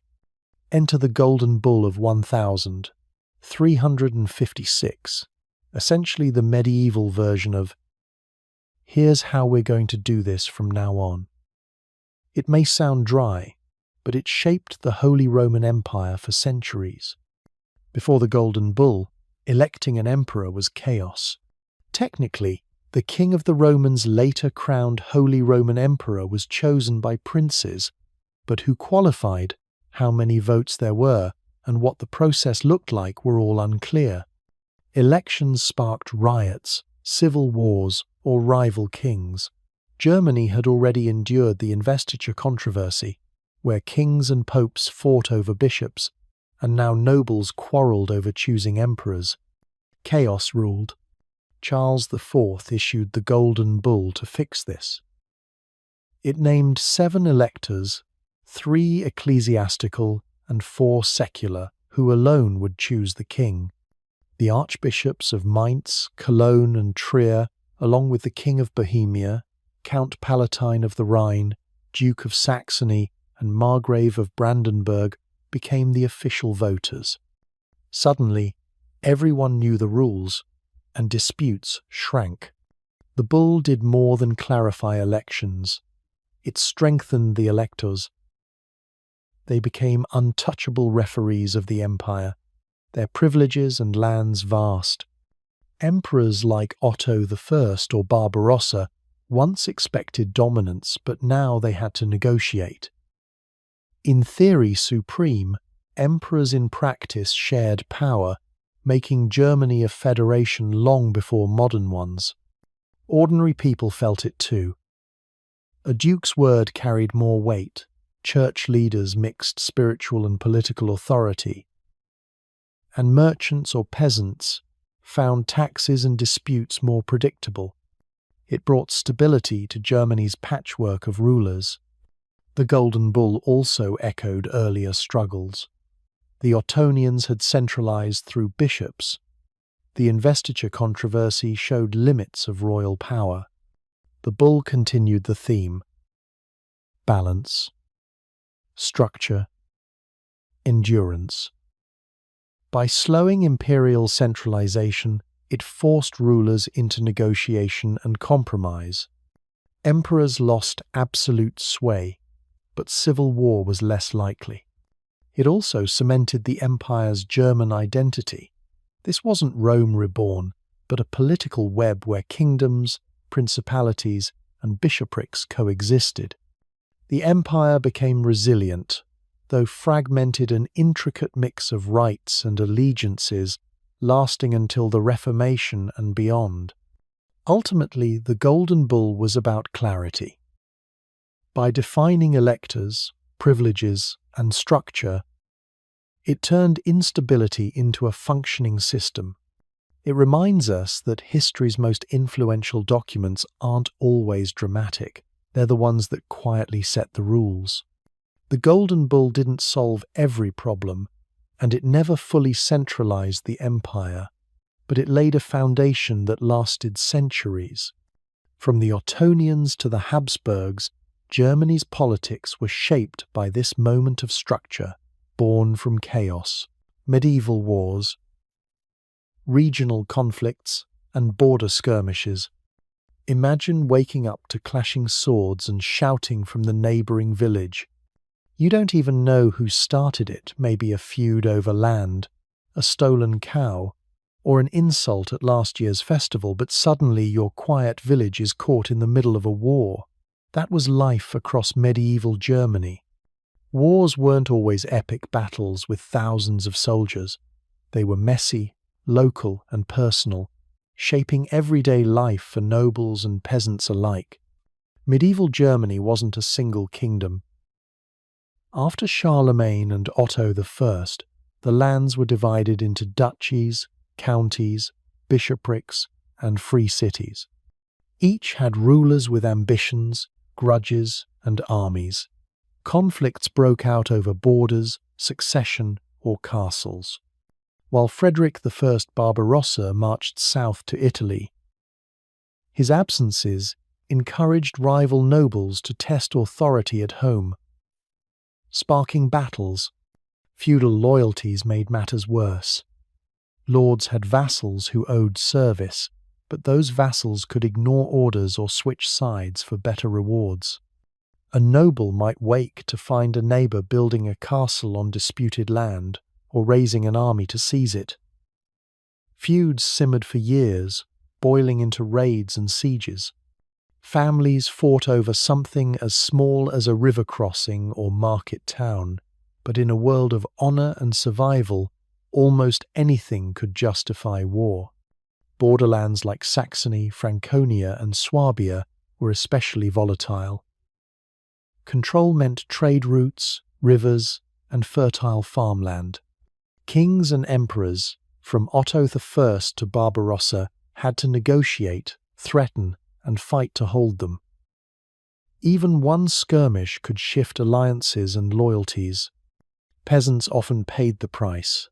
Wars meant burned crops, looted villages, and forced recruitment. For commoners, conflict was terrifying but routine. People built fortifications, stored grain, and adjusted to shifting power. In many ways, small-scale feuds devastated daily life more than imperial campaigns. Religion and dynastic politics added fuel. The investiture controversy showed kings couldn't freely control bishops, and princes exploited disputes. Barbarossa's Italian wars often triggered uprisings at home. Wars weren't isolated but tied into a wider web of politics, faith, and rivalries. Cities, too, became players. Cologne, Lübeck, and Nuremberg grew rich and resisted feudal control, sometimes hiring mercenaries or funding armies. Their gates could tip a regional war. Trade and guilds gave them leverage, making them both economic and military forces. Despite chaos, these wars shaped German politics and society. Nobles learned alliances mattered, kings negotiated loyalty, and cities defended freedoms with arms. Fortresses and walled towns spread as symbols of survival. Patterns emerged. Saxony faced constant border disputes, while central and southern regions struggled with noble feuds, imperial campaigns, and urban resistance. The toll was harsh. Families were divided, peasants displaced, and lands destabilized. Yet conflict fostered loyalty, courage, and ingenuity. Many became skilled negotiators or legends in their regions. Their legacy lingered in castles, walls, and local laws that endured for centuries. So when we think of medieval Germany, don't picture only emperors like Otto I or Barbarossa. Much of history was lived in the smaller, messier wars, the feuds, skirmishes, and disputes that shaped politics and daily life. They influenced the rise of cities, the Holy Roman Empire's structure, and later struggles to unify Germany.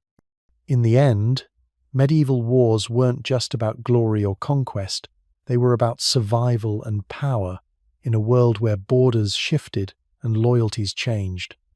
From feudal battles to Italian campaigns, every conflict shaped Germany, a land forged through the chaos of war. German princes and the struggle for local autonomy. Imagine being a prince in medieval Germany. You're supposed to serve the emperor. But every time you turn around, another noble, bishop, or cousin is carving out power. Every decision feels like walking a tightrope of alliances, betrayals, and shifting loyalties. This was the world of the German princes, where ambition and survival clashed, and local autonomy was a way of life. After the Holy Roman Empire fragmented into dozens of semi-independent duchies and principalities, princes faced both freedoms and obligations. On paper, they owed loyalty to the emperor, shaped by the Ottonians and codified in the Golden Bull. In practice, The emperor was often distant or distracted, like Frederick I in Italy, leaving princes to act independently, sometimes against the monarch who granted their titles. This wasn't just defiance, it was necessity. Economic and social changes, the rise of towns, trade, and guilds gave local rulers new tools. A prince who controlled a prosperous city could tax, regulate trade, and bargain with merchants apart from imperial oversight. Towns grew powerful, and princes had to assert control without alienating citizens accustomed to urban freedoms. Balancing these interests required diplomacy, cunning, and sometimes force. Religion complicated matters. Bishops and abbots were both spiritual leaders and major landholders. Princes often clashed with the church over lands, appointments, and taxation. The investiture controversy had proven kings couldn't freely appoint bishops, and clever princes exploited these disputes, sometimes siding with the emperor, other times with rebellious clerics. Family dynamics added chaos. German lands were often divided among heirs, echoing earlier Carolingian fragmentation. Succession invited rivalries and meddling neighbors. Marriage alliances and inheritance laws became tools for ambitious rulers to expand, often more effectively than emperors themselves. Military power was constant. Princes kept private armies, fortified castles, and sometimes openly challenged imperial authority. Local wars and border skirmishes weren't accidents, they were direct expressions of autonomy. Here, independence was a survival strategy, not just a political theory. The Golden Bull of 1356 formalized these realities by granting certain princes electoral rights. Even before, autonomy had been routine. Princes shaped laws, taxed trade, and funded monasteries. Their courts became hubs of administration and culture, echoing the Ottonian Renaissance's emphasis on governance. Still, autonomy was never secure. Emperors like Frederick II or Charles IV tried to tighten control, but resistance was quick. The pattern defined German politics into the early modern era, leaving a patchwork of states and free cities. What makes this struggle fascinating is that it wasn't just about politics or war, it was about identity and daily life. Princes bargained with citizens, clergy, and neighbors, balancing ambition with obligation. They were local rulers yet part of a wider empire, constantly negotiating authority. Ultimately, the German prince's fight for autonomy reveals how medieval society functioned: fluid power, negotiated authority, and leaders shaping their lands through strategy and force.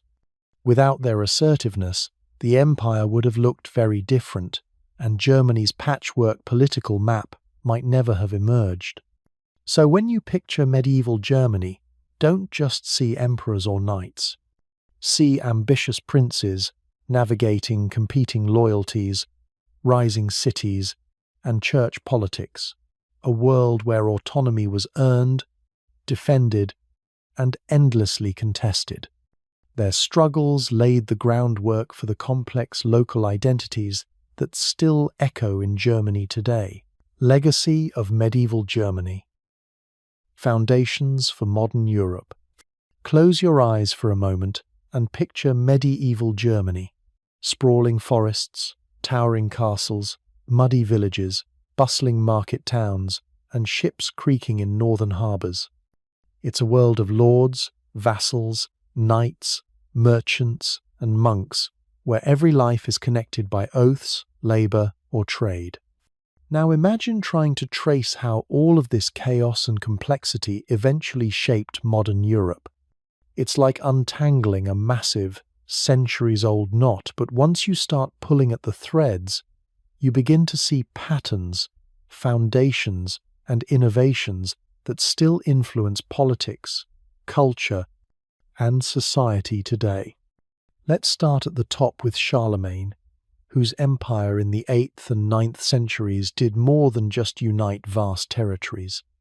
By combining military power with administration, legal reforms, and promotion of learning, he created a template for governance that echoes even in modern statecraft. He relied on counts and local nobles to enforce his will, setting the stage for feudal relationships that defined medieval society. Those bonds between lords and vassals weren't just medieval quirks, they were lessons in decentralized authority, showing how power could function across distances long before modern communication. Even the cities that would later join the Hanseatic League benefited indirectly from this structure, because local governance and protection were already part of people's expectations. Feudalism, for all its harshness, also shaped economic and social structures in ways that would resonate for centuries. By linking peasants to land and vassals to lords through personal obligation, medieval Germany created networks of accountability, duty, and service. These systems encouraged stability, law, and order in a fragmented landscape. Yet they also planted the seeds of later tension. When cities began to rise, when trade networks like the Hanseatic League flourished, and when guilds enforced standards for craftsmen, society started to see alternatives to feudal authority. It's fascinating to think that the same system that bound peasants to the soil also indirectly encouraged innovation, economic freedom, and civic identity.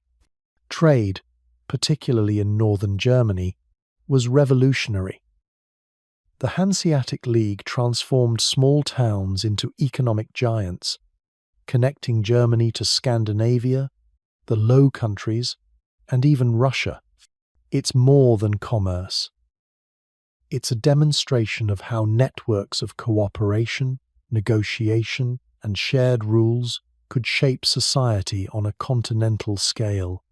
The League's influence on law, governance, and diplomacy prefigures modern international trade agreements and urban autonomy. When you stroll through a modern port city, the echoes of Lübeck, Hamburg, and Bremen whisper in the streets and docks, reminding us how medieval enterprise can shape centuries of economic practice. Religious and cultural life also left a profound legacy. Monasteries preserved knowledge, spurred literacy, and provided education. Pilgrimages and mystical movements influenced both art and social cohesion. Gothic cathedrals, towering in towns and cities, reflected both the wealth of urban centers and the ambition of communities to reach beyond earthly life. These artistic and intellectual foundations shaped European architecture, education, and thought long after the Middle Ages ended. Universities, initially founded in medieval Germany, became centers of learning that spread across Europe, laying the groundwork for the Renaissance and eventually the Enlightenment. Politically, medieval Germany's patchwork of kingdoms, principalities, and city-states provided lessons in negotiation, federalism, and the balance of local versus central authority. The Golden Bull, for instance, formalized the role of electors in the Holy Roman Empire, a system that, while peculiar to its time, demonstrated early attempts at constitutional governance. The tensions between kings, emperors, and the Church, seen in conflicts like the Investiture controversy, also illustrate the enduring question of power. Who rules, and by what right? These debates resonate even today in discussions about church and state, or central versus local authority. Social upheavals, too, shaped modern perspectives. The Black Death decimated populations, but it also shifted labor dynamics, weakened strict feudal hierarchies, and allowed peasants and townsfolk more bargaining power. Revolts challenged old norms, pushing society toward new ideas of rights and obligations. The lessons of resilience, adaptation, and negotiation echo through centuries of European development, from peasant uprisings to modern labor movements. Finally, the layered complexity of medieval Germany, its feudal networks, thriving cities, economic leagues, and cultural achievements taught Europeans how to manage diversity. The Holy Roman Empire, often criticized for being fragmented, actually demonstrated a sophisticated model of coexistence among multiple powers, regions, and traditions. Modern Europe's patchwork of states, federations, and alliances owes a subtle debt to these medieval experiments in balancing autonomy and unity. So, when you look at modern Germany, or Europe at large, you're seeing the legacy of medieval choices, Charlemagne's vision of empire, the loyalty and structure of feudal bonds, the entrepreneurial spirit of the Hanseatic League, the rise of cities, and the intellectual flowering in monasteries and universities. They all converge to create the world we recognize today. The Middle Ages weren't just a dark interlude. They were a crucible of ideas, institutions, and innovations that laid the foundations for law, governance, trade, education, and culture in Europe. Medieval Germany might seem distant, muddy, and chaotic at first glance. But beneath that, it was a place of immense creativity, resilience, and influence. Its history is a testament to the power of relationships, networks, and shared enterprise. From castles to cathedrals, from merchant guilds to imperial decrees, the legacy of medieval Germany is still alive, quietly shaping how modern Europe functions, thinks, and connects.